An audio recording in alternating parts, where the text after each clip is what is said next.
What if I told you Apple is making one of its most unusual accessories ever? At the same time, it's preparing one of its most important iPhone redesigns in years? And yes, both reveal something big about what Apple is really trying to do next. Let's start with the thing that shocked everyone, the $230 iPhone Pocket. When I first saw it, I honestly thought it was a joke, a meme. Something a bored designer mocked up to poke fun at rising prices. But no, Apple really teamed up with Issey Miyake to create what is basically a stretchy piece of cloth that holds your phone. A soft phone bag for the price of a decent mid-range Android. The long-strapped version costs $229, and the short one is $149. Sure, the design language is clean and minimal, almost like something you'd see hanging in a modern art gallery. And yes, it's made using fancy 3D wearable, single-piece construction. The same general idea your grandma uses when knitting socks while watching her favorite show. There's definitely an audience for this blend of Apple branding and high-fashion flair.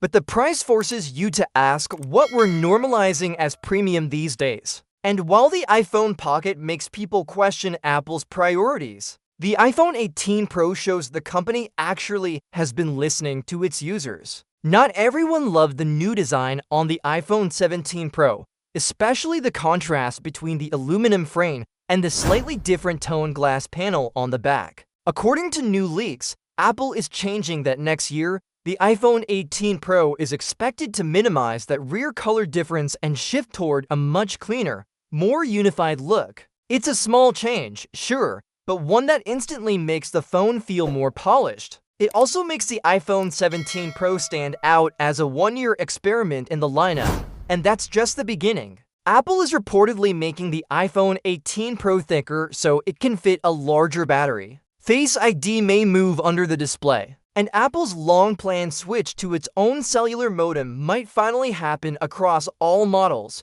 So on one hand, Apple is selling a $200+ phone stock, and on the other, it's preparing a more refined, more powerful iPhone that fixes complaints from this year's model. Maybe that's Apple in 2025, confusing, expensive, and occasionally brilliant all at the same time.